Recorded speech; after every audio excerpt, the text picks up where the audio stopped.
Vous le savez, le chef de l'État était à Alger. Ibrahim Boubacar Keïta y a rencontré son homologue algérien. Entre les deux personnalités, les échanges ont porté sur l'évolution de la situation sécuritaire au Mali et le processus de réconciliation en cours. Le président Bouteflika s'est engagé à jouer toute sa partition pour un retour définitif de la paix au Mali. Envoyé spécial, Bourama Traoré, Adama Kamara. C'est dans une atmosphère de fraternité et d'amitié que s'est déroulée cette rencontre entre le président de la République Ibrahim Boubacar Keïta et son homologue algérien Abdelaziz Bouteflika. Le chef de l'État est venu remercier les numéro 1 algériens pour sa contribution significative dans la recherche de solutions à la crise multidimensionnelle du Mali. Par la même occasion, solliciter davantage l'appui de l'Algérie, surtout dans le cadre de la réconciliation nationale, de la sécurité et de la reconstruction du pays. Auparavant, le président de la République s'était entretenu avec le premier ministre algérien Abdelmalek Sellal. Entre les deux personnalités, les échanges ont porté sur les derniers développements de la situation sécuritaire au nord du Mali. Cette visite de 48 heures du président Ibrahim Boubacar Keïta marque un nouveau départ dans la coopération bilatérale entre le Mali et l'Algérie. Preuve, les deux pays s'engagent à relancer les commissions mixtes, dont une première réunion se tiendra en mars 2014 en Algérie. Mais avant, un comité bilatéral frontalier réunira les deux pays en février prochain à Bamako. Restons à Alger. Le président de la République, Ibrahim Boubacar Keïta, a reçu hier en audience le président du Conseil de la Nation de l'Algérie, Abdelkader Ben Salah, est venu saluer le chef de l'État pour cette visite d'amitié et de travail en Algérie. Nous l'écoutons à sa sortie d'audience au micro de nos envoyés spéciaux, Bourama Traoré et Adama Kamara. Nous sommes très honorés que M. le Président soit en Algérie parmi nous. Les relations entre l'Algérie et le Mali sont très importantes. Notre volonté, c'est de développer cette coopération et je pense que les différentes rencontres qu'aura lieu M. le Président avec les différents responsables vont être très bénéfiques pour développer la coopération entre les deux pays. Et ce matin, le président de la République, Ibrahim Boubacar Keïta, en compagnie du Premier ministre algérien, a procédé à un dépôt de gerbes de fleurs au sanctuaire du Martyr. Par ce geste, le chef de l'État entend rendre hommage aux soldats algériens pendant la guerre d'indépendance. On va expliquer Bourama Traoré et Adama Kamara. Au deuxième jour de sa visite en Algérie, le président de la République Ibrahim Boubacar Keïta s'est rendu au sanctuaire du Martyr. Comme son nom l'indique, le monument est bâti en mémoire des soldats algériens tués pendant la guerre de libération, au pied duquel le chef de l'État a déposé une gerbe de fleurs.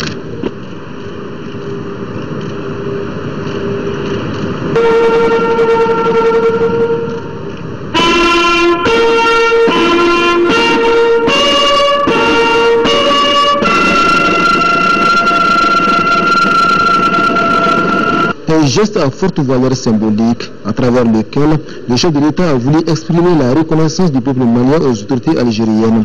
Visiblement heureux d'avoir accompli ce devoir de mémoire, le président de la République n'a pas souhaité s'exprimer. Toutefois, il faut dire que 9 mois auront été nécessaires à l'édification de cette œuvre architecturale. Situé sous la hauteur d'Alger, le sanctuaire du Martyr impressionne par sa taille gigantesque, 92 mètres. L'ouvrage a été inauguré en février 1986. Le chef de l'État et sa délégation sont rentrés à Bamako aujourd'hui. Nous ouvrons notre page 20 janvier. Depuis la libération des régions du Nord, l'armée malienne est présente sur les positions qu'elle avait jadis abandonnées. Aujourd'hui, avec les autres corps des forces, gendarmerie, garde et police nationale, des patrouilles sont fréquemment organisées pour lutter contre le banditisme résiduel en 8e région. De même, des actions civilo-militaires sont constamment menées pour approcher la population de son armée. Timoko Sagara, Sidiki Balo. Depuis la signature de l'accord préliminaire le 18 juin 2013, l'armée malienne a décidé d'être présente sur toutes les positions qu'elle avait abandonnées en 2012. Cette présence s'effectue de façon progressive tout en respectant les clauses de l'accord, une volonté politique saluée par tous les amis du Mali. À Kidal, le nombre des éléments des forces armées maliennes a quelque peu augmenté avec l'arrivée de la police et de la gendarmerie nationale. L'armée a beaucoup contribué à l'instauration, au retour progressif de la paix à Kidal, du calme à Kidal, de la tranquillité des personnes et de leurs biens à Kidal. Notamment la gendarmerie, une force civilo-militaire,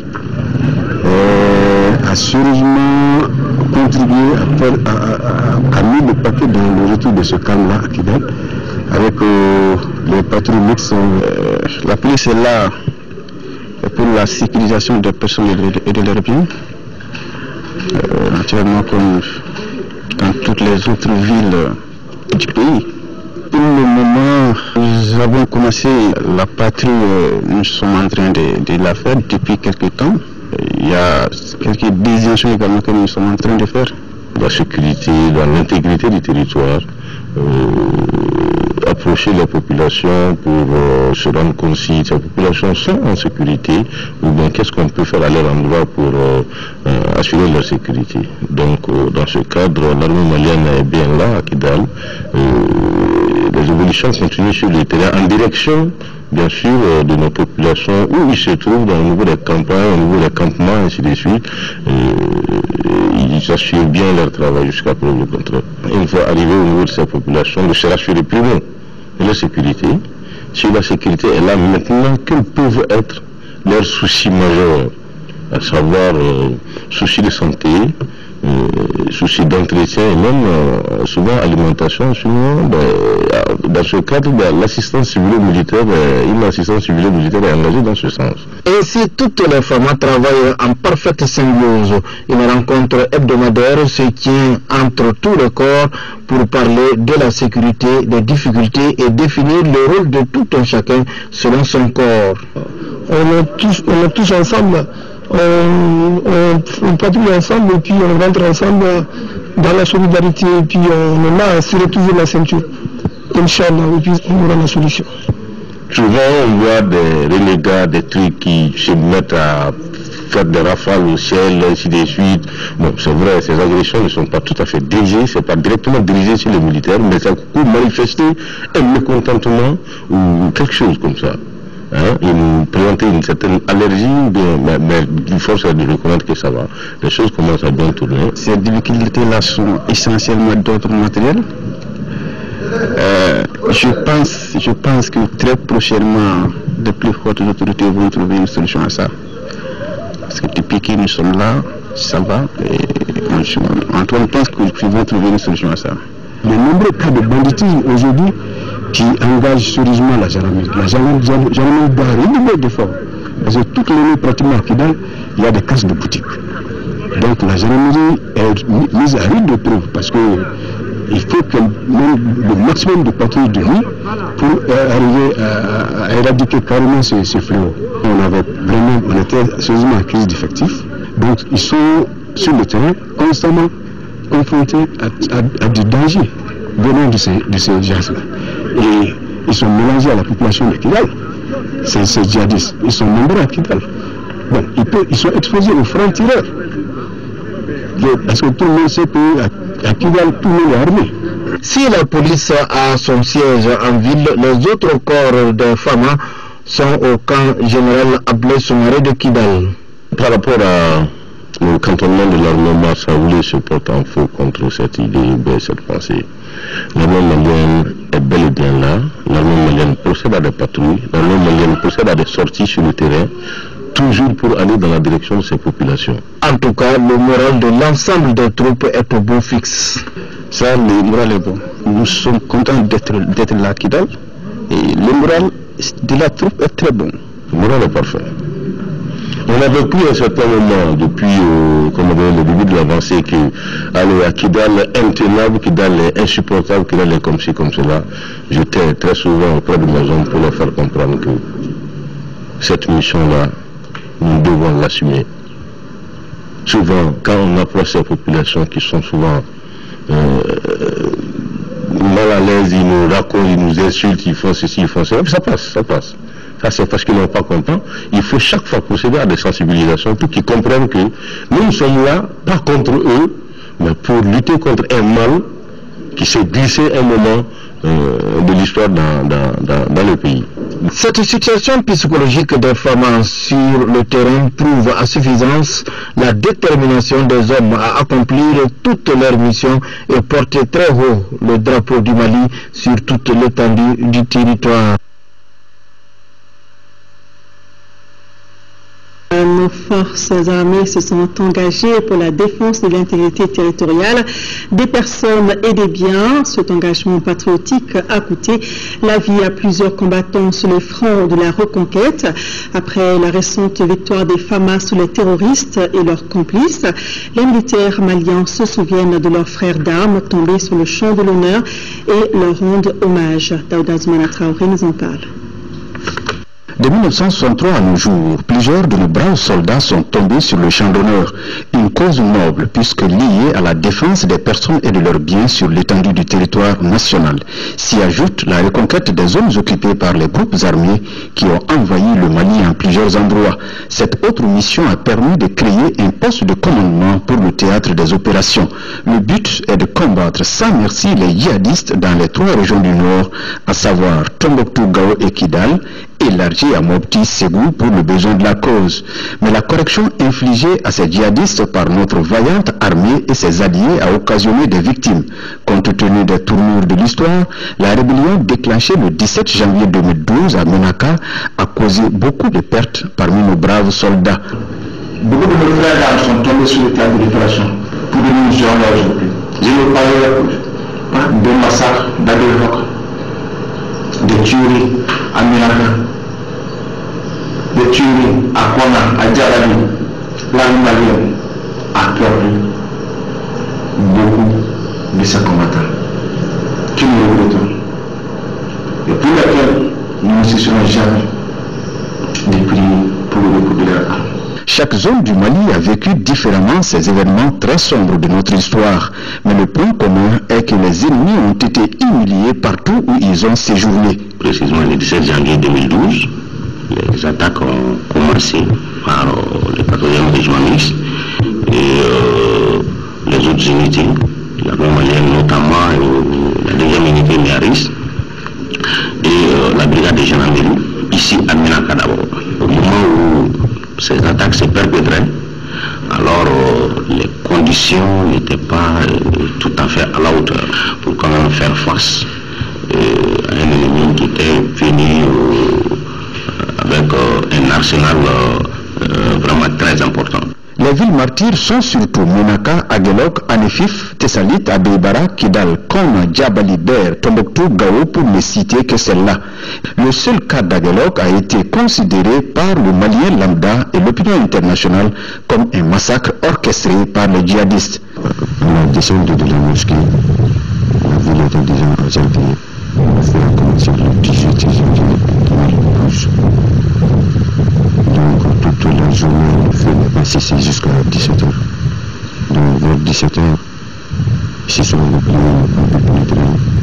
Ils se sont des missiles plus un mort plus 12 blessés. J'étais en Gao ici, au camp R. Les ennemis qui nous ont attaqués, on les a anéantis.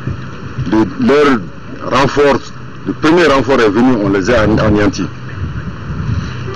Donc pour moi, il n'y avait plus de danger. À ce groupe armé terminal, on a vu cette unité ensemble.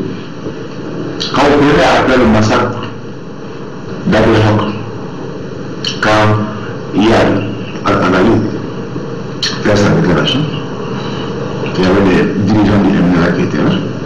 Après la chute de Kidal, après la chute de Menaka, après la chute de Gao, après la chute de Tombouctou, c'est les MNLA qui a fait les déclarations. Donc, particulièrement, principalement, c'est les MNLA qui étaient là, en face, en première ligne, appuyés par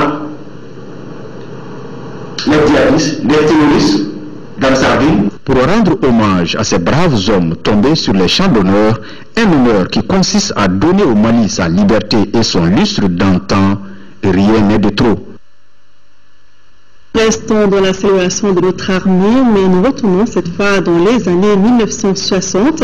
À cette époque, l'armée faisait ses patrouilles à dos de chameaux dans le désert entre Tombouctou, Rouen et Taoudeni. Près de 400 chameaux prenaient le départ pour des missions de reconnaissance et les hommes avaient pour ration alimentaire du beurre, du lait ou encore un peu de viande.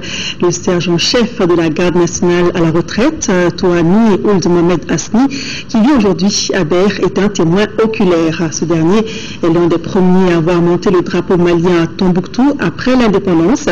L'ancien combattant était devant les militaires de Tombouctou pour témoigner de ce qu'il a vécu pendant ce temps-là. Ces propos sont recueillis par Adam Adjimde. À l'époque, on organisait les missions béharistes. C'était organisé par le lieutenant-commandant qui commandait la compagnie des méharistes. C'était Aïno Konder. Sous l'ordre du chef de bataillon de Kaki, méharistes.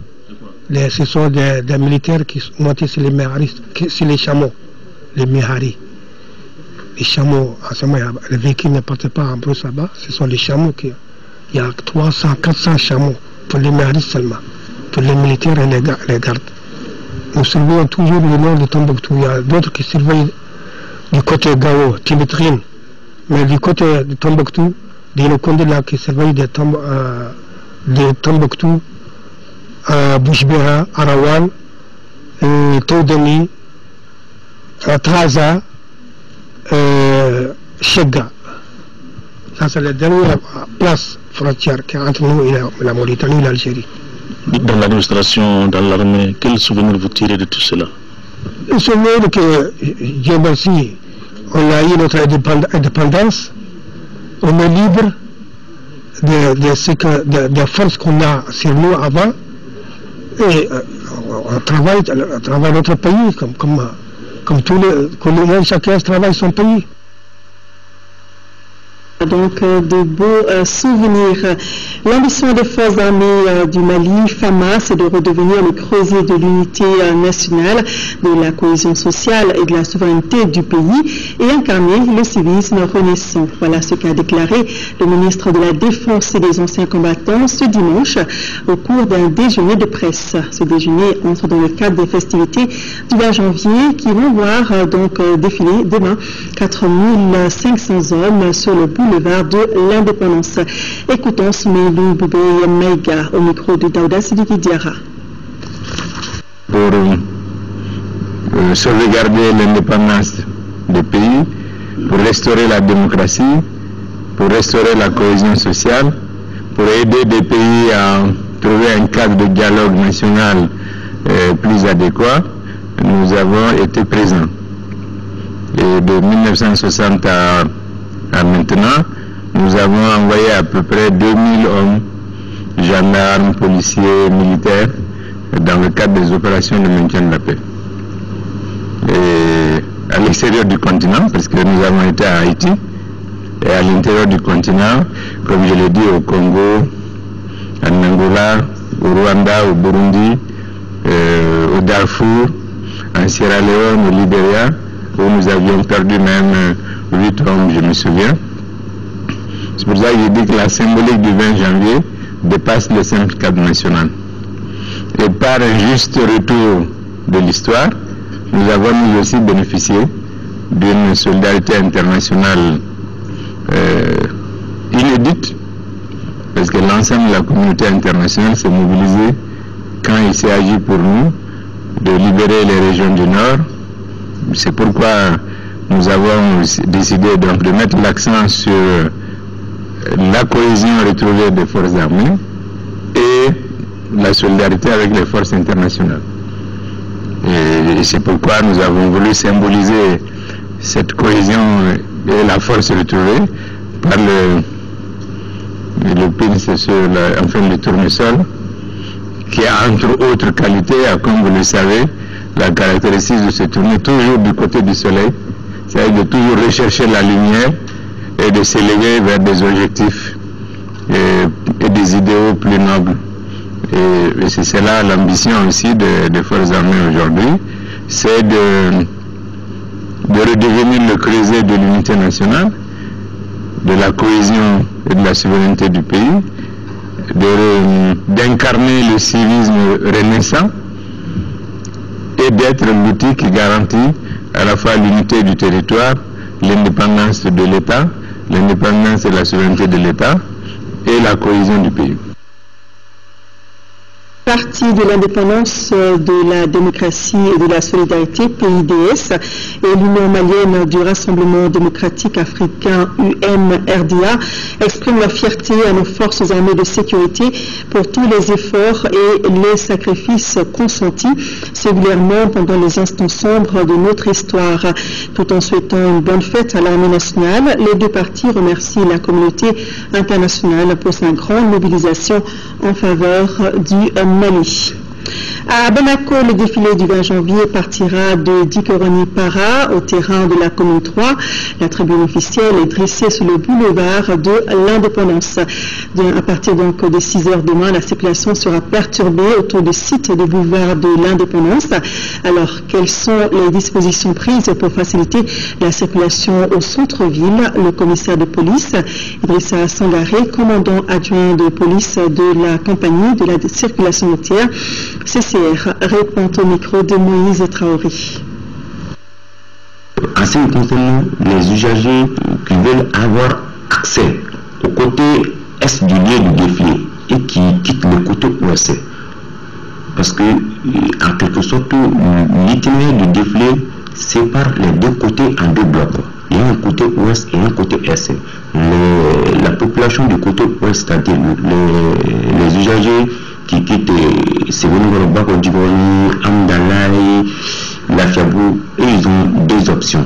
Soit ils passent devant la bretelle de la cité administrative en empruntant le premier échangeur pour ensuite passer devant le CCB Stop MC, la brigade fluviale, donc pour avoir accès au côté est. Soit ils bifurquent au niveau de SNJ en empruntant l'ACI en passant par le carrefour de l'éléphant, Pont Richard, si possible la route du Lido, devant les jeunesses, le rond-point franco-arabe, donc pour déboucher sur l'échangeur ENA. En ce qui concerne les usagers qui se trouvent du côté est du lieu de défilé, eux ils peuvent emprunter soit l'échangeur ENA pour se rendre à l'ouest, soit ils passent par gondole, le local de l'ancien ministère des Finances, en passant par MSUP, en passant toujours par la bretelle pour déboucher sur le pont FAD. En ce qui concerne les usagers de la rive droite qui veulent se rendre sur la rive gauche en passant par le pont FAD, je dis bien par le pont FAD, et à la descente du pont FAD, ils sont obligés de passer sous l'échangeur multiple pour continuer sur le monument Kwame Nkrumah, donc en passant par le monument de l'éléphant toujours pour aller vers le pont Richard ou le pont Diafrana pour déboucher ensuite sur le rond-point franco-arabe. Ça c'est pour les usagers qui quittent le pont FAD de la rive droite pour se rendre sur la rive gauche. Mais en tout cas, pendant cette période, c'est-à-dire qui va durer de 6h jusqu'à midi 13h, le temps nécessaire pour l'exercice de défilé, donc si les usagers peuvent, il est souhaitable qu'ils empruntent ou qu'ils privilègent le pont de Martyrs ou le troisième pont qui se trouve à Sotiba.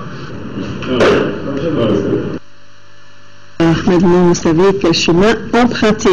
Les autorités maliennes et françaises ont inauguré cet après-midi la stèle en hommage aux militaires morts au Mali dans l'opération Serval. La France immortalise ainsi les militaires tombés sur le champ de l'honneur. La cérémonie d'hommage avec Youssouf Diakité. Mort pour la France et pour le Mali. Les 7 militaires français tombés pendant l'opération Serval viennent de recevoir les hommages des autorités françaises en compagnie du gouvernement malien. Avec l'inauguration de la stèle en leur nom, l'objectif est d'immortaliser ces derniers. Au Mali, ils ont fait honneur aux valeurs de notre pays et à celles qui caractérisent nos armées. En cet instant, je rends hommage à l'engagement du chef de bataillon Damien Boiteux, mort pour la France le 12 janvier 2013, quelques heures après le déclenchement des opérations. Cette partie de France en terre africaine, leurs noms resteront gravés sur ce monument pour que leur sacrifice ne soit pas oublié. Dans cet instant, je pense à eux, je pense à leurs familles, à leurs amis, à leurs camarades qui vivent dans le souvenir d'un être cher désormais disparu. Je pense aussi, ne les oublions pas, à leurs camarades blessés qui portent dans leur chair, autant que dans leur âme, les marques de durs combats qu'ils ont livrés pour la France et pour la souveraineté du Mali désormais retrouvée. L'un des temps forts de la cérémonie a été le dépôt de gerbes de fleurs par les ministres français et maliens de la Défense. La CEDEAO a atteint ses objectifs dans la résolution de la crise malienne à travers la libération du Nord et la tenue d'élections réussies. C'est du moins la conviction de représentants de l'organisation sous-régionale dans notre pays. Chiaka Aboudou Touré était face aux journalistes ce week-end pour faire le bilan de son institution dans le règlement de la crise sécuritaire et institutionnelle au Mali. Nous, Sissoko. C'est au nom du protocole de prévention, de gestion et de règlement des conflits que la CEDEAO s'est intéressée à la crise que notre pays vient de connaître. Les 15 et 16 février, la CEDEAO a dépêché une première mission ici pour essayer de voir avec l'armée malienne qu'est-ce qui se passe au juste. La mission s'est rendue compte de la gravité de la situation. Les réponses qui ont été données à cette mission nous ont laissé un peu perplexes. D'abord, sur le plan militaire, au sommet, on a fait comprendre au président de la CEDEAO qu'il n'y avait pas lieu de s'inquiéter de ce qui se passait au nord. Au plus fort de la crise, la CEDEAO a contribué à la signature de l'accord cadre. Elle est intervenue auprès de la communauté internationale pour combattre les djihadistes et narcotrafiquants. Ce que la CEDEAO a réussi à faire, c'est que le 6 avril, l'État a été rétabli avec la Constitution qui est revenue avec les institutions. Et donc le Mali, en tant qu'État, revivait pour la première fois et pouvait entrer en relation avec le reste du monde. Nous avons été obligés d'aller à la communauté internationale parce que très rapidement, sur la base des informations que nous avons reçues, on savait que si nous utilisons la guerre conventionnelle, ça va être vraiment des conséquences collatérales humaines incalculables. L'organisation a également accompagné notre pays dans la tenue des élections. Pour le conférencier, le Mali a regagné le concert des nations avec des institutions légitimes. Le ministre délégué chargé des affaires religieuses et du culte, en partenariat avec l'ONG Al-Farouk, a offert des vêtements aux orphelins des camps militaires du Mali. Chérif Ousmane Madani Aïdara a de son côté remis une enveloppe symbolique de 1 million de francs CFA au profit de ses enfants. L'activité s'inscrit dans le cadre de ce 20 janvier, fête de l'armée malienne. On a donc remise de dons aux orphelins des camps militaires du Mali par le ministre chargé des affaires religieuses et du culte. Par la même occasion, le shérif Ousmane Madani Aïdara a donc remis 1 million de francs CFA pour ses enfants. Retournons sur le terrain des opérations pour rappeler les frappes de Serval dans le nord du pays qui avaient été suivies par celles du Tchad contre les terroristes. C'était dans le massif des Iforas. Au même moment, l'armée nigérienne progressait vers l'est pour entrer à Gao.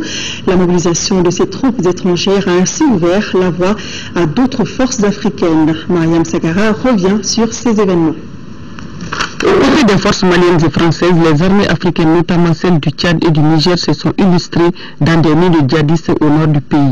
Ainsi, le 23 janvier, les combattants tchadiens ont broyé les rescapés des frappes françaises dans les gorges des massifs des Iforas. Nous, ça nous fait plaisir de venir nettoyer le Moudjao et enlever les terroristes hors du Mali. Parce que les terroristes n'ont pas de frontières, n'ont pas de pays. Si on les développe au Mali, demain au Niger, après demain au Tchad, donc ainsi de suite. Donc c'est notre devoir. On est habitué le désert, on connaît le combat, et maintenant, peut-être vous allez chercher des pompiers pour éteindre l'effet au niveau du désert. C'est clair. nationale. Les forces nigériennes, quant à elles ont ratissé et traité de leurs frontières jusqu'à Gao. Nous sommes très contents aujourd'hui. Nous remercions le grand Dieu de nous avoir permis d'être là pour soutenir nos frères maliens, parce que Mali, le Niger, c'est la même chose, donc c'est une fierté et nous ferons tout notre possible pour participer, aider et je dirais même jusqu'à l'impossible. Nous y arrivons. Tout ce qu'il y a, nous y arrivons. Coûte que coûte, nous y arrivons. Après avoir réduit considérablement la menace djihadiste sur le terrain, les autres forces africaines ont pu s'installer pour la protection des personnes et de leurs biens. Il y a eu des Sénégalais qui sont venus, il y a eu des Guinéens qui sont venus, et ainsi de suite. Mais les Tchadiens, ils n'étaient pas avec nous en Gao, en fait. Et ils avaient d'autres missions. Ça, c'était au niveau de l'Adrar. Donc, ils ont tracé directement de Menaka, ils sont allés au niveau de l'Adrar et ils ont fait un travail formidable. Les Touaregs, les Tamashek qui étaient avec nous, il y avait des gens qui avaient une connaissance extraordinaire du terrain que les Français ont utilisé. Cette participation africaine répond à la solidarité inter-État en cas d'attaque injustifiée dans le continent. Aujourd'hui, sous l'égide de la MINUSMA, le Mali est du sud au nord assisté par les forces étrangères pour le recouvrement total de notre territoire. Au sein de l'armée nationale du Mali, il existe des soldats musiciens. Leur mission consiste à faire de la musique pour galvaniser les troupes et animer les cérémoniales militaires et civiles. Les éléments en question constituent la fanfare nationale et jouent un rôle important non seulement au sein de l'armée, mais aussi de la nation. À cette veille de la fête de l'armée malienne, l'un de nos reporters culturels, Cheikh Oumar Sangaré, a été naturellement inspiré par la musique de notre armée. Voici son reportage.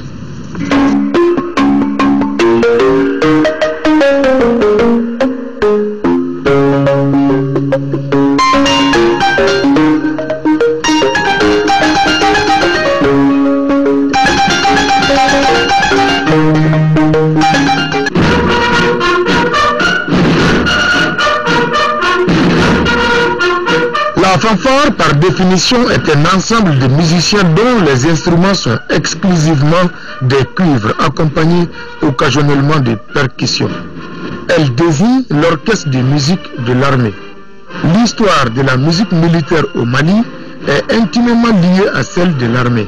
Quand le colonisateur est rentré, naturellement, les militaires qui servaient dans l'armée française et qui faisaient musique, obligatoirement vont être reversés à leur état. Ces musiciens-là n'avaient pas d'instruments. Ils ont été obligés de confectionner des barriques pour faire des grosses caisses avec des pots tannés en attendant qu'ils aient un instrument. En 1963, il fallait créer la fanfare nationale. Mais c'est venu comment? Il y avait des musiciens ici au génie. Donc avec la fusion des deux, c'est ce qui a donné la création de la fanfare nationale. Les éléments de la classe 1963, c'est eux qui ont remplacé la musique de la garde amenée ici avec les fusionnés ici avec la musique, les musiciens de l'armée française qui étaient là au génie.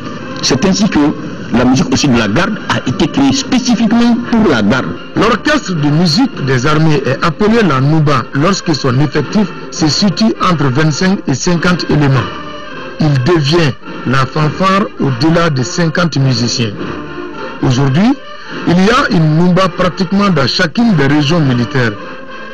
Les formations de musique les plus grandes en termes d'effectifs et d'équipement sont appelées musique principale. Il s'agit de celles de la garde nationale et du génie militaire. Le tout commandé par un bataillon de musique des armées créé au début des années 2000. Ces soldats artistes sont les maîtres de la joie et de la tristesse à la fois. La musique militaire est d'une importance capitale au niveau de la nation. Puisque vous n'êtes pas sans savoir que nous faisons les deux, nous avons les deux missions. Notre première mission d'abord c'est le combat. La mission secondaire c'est d'égayer, n'est-ce pas, la troupe. Quand il y a la joie, on sent tout de suite qu'il y a une fête au niveau national par, n'est-ce pas, les prestations de la musique militaire. Et quand il y a la tristesse, c'est la même chose. Seulement la différence c'est entre les sonneries. La fanfare nationale du Mali revisite constamment le terroir musical de chez nous pour se rapprocher davantage de sa cible, la population malienne.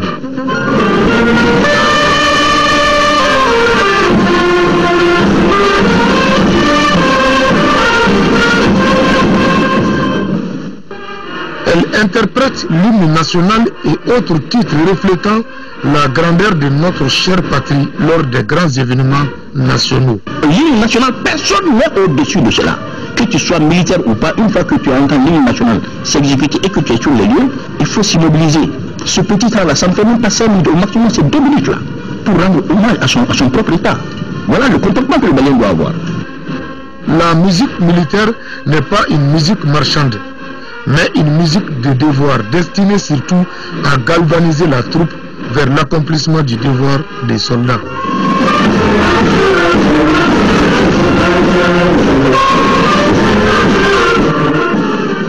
Voilà, et à l'occasion de ce 20 janvier du nouveau dans vos kiosques, l'hebdomadaire Le Guidon, voilà, l'hebdomadaire Le Guidon consacre donc 24 pages à l'armée nationale, à son héroïsme, sa détermination et sa bravoure.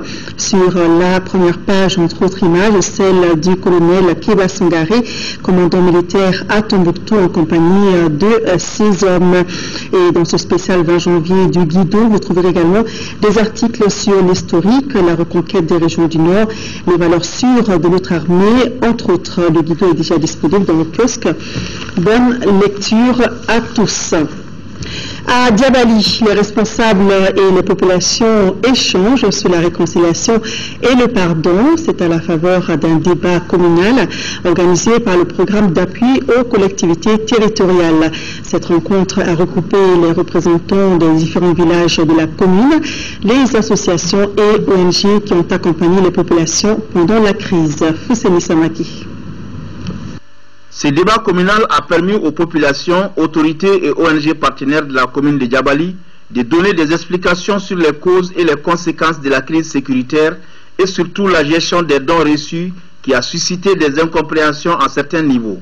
Ces échanges s'inscrivent dans la recherche d'une compréhension mutuelle, le pardon et la reconstruction de la commune de Diabali. La population de Diabali de se pardonner, de se donner la main pour un développement durable.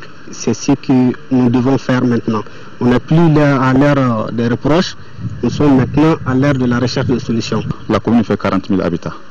Donc si vous amenez quelque chose qui ne suit pas toute la population, vraiment il y a des frustrations. Et cette frustration vraiment a amené des mouvements au sein de la population, surtout au niveau des femmes, qui n'ont pas compris le système. C'est pourquoi aujourd'hui on a fait appel à tous les ONG qui ont apporté des dons pour donner l'explication claire autour de ces dons.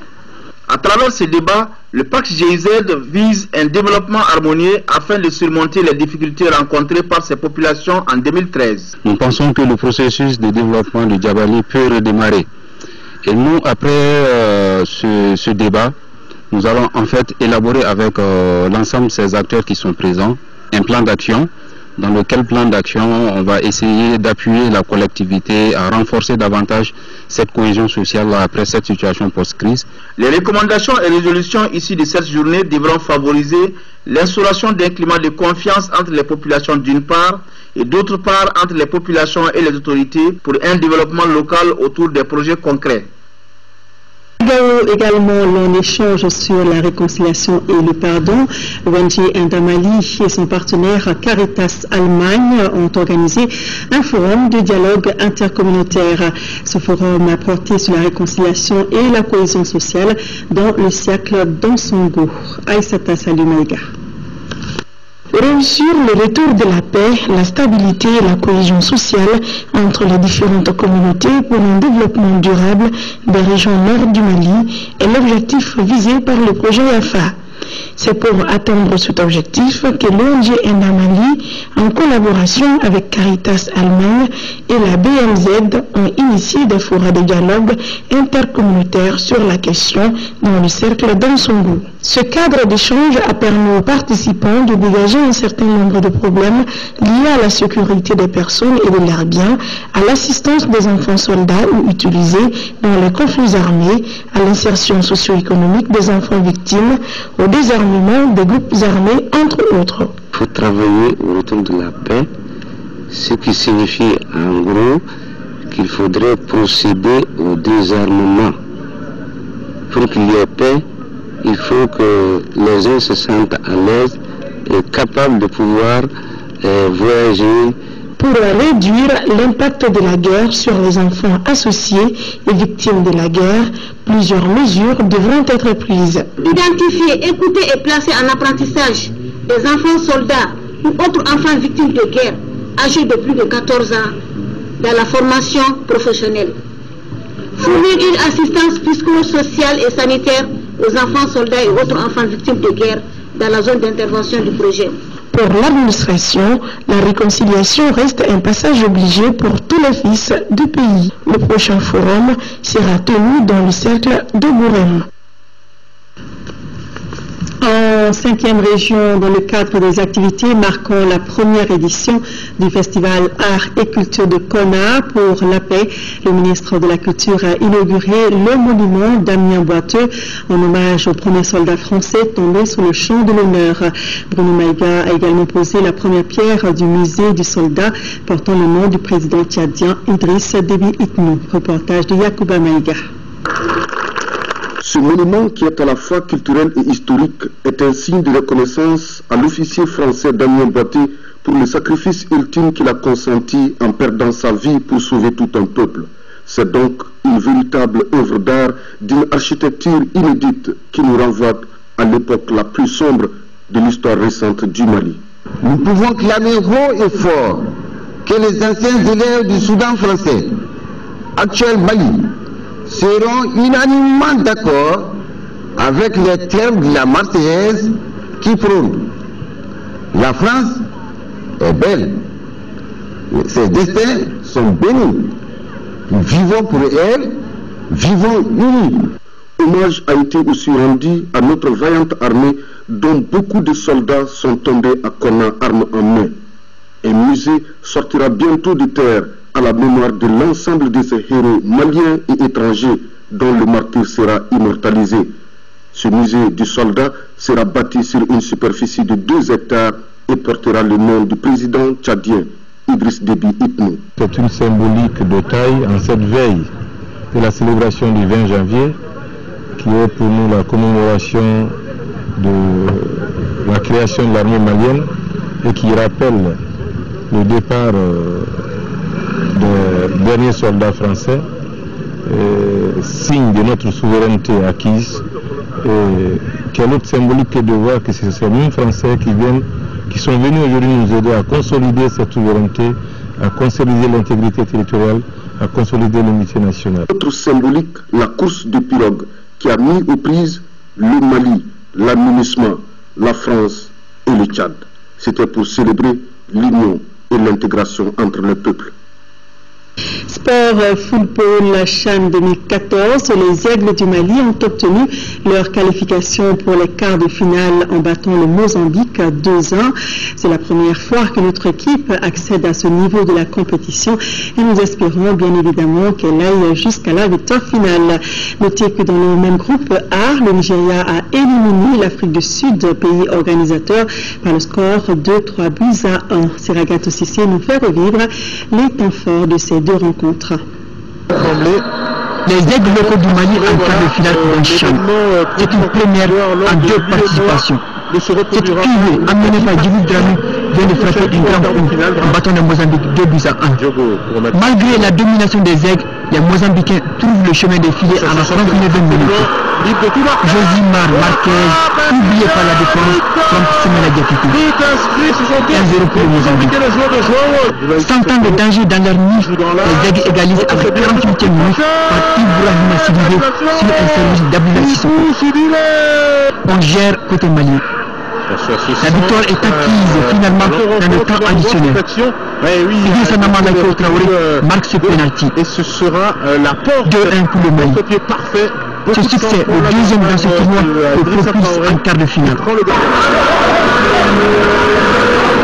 Au même moment, le Nigeria de Stephen Keshi domine la tête et des épaules l'Afrique du Sud 3-1. Ejike Izonu, 22e, Ifia Nudje aidé 32e sur penalty. Et à nouveau, Ejike Uzeni, 64 minutes, ont fait très mal aux Sud-Africains. Bernard Parker, 81e minute, sauve l'honneur de Bafana Bafana. Conséquence, l'Afrique du Sud, hôte du tournoi, sort de son champ sans gloire. Le classement définitif donne le Mali premier 7 points, devant le Nigeria 6 points, l'Afrique du Sud 4 points et le Mozambique 0 points. À suivre ce lundi dans le groupe B, les potentiels adversaires du Mali lors des rencontres Burkina Faso-Zimbabwe et Maroc-Ouganda. La grande famille de l'ORTM est en deuil. Elle vient de perdre Gaussou Koulibaly, qui était en service à l'ORTM Ségou. Il a été accompagné hier samedi à sa dernière demeure par ses parents, amis et collaborateurs. Il repose désormais au cimetière de Sekoukoura, Kandesila. Gaussou Koulibaly s'en est allé à l'âge de 64 ans.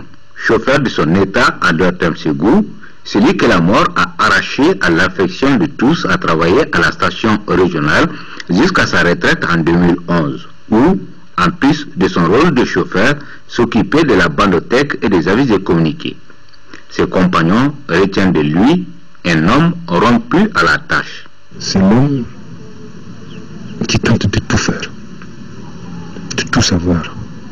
Donc, il a eu une culture et l'amour de son métier. Voilà Gaussou professionnel.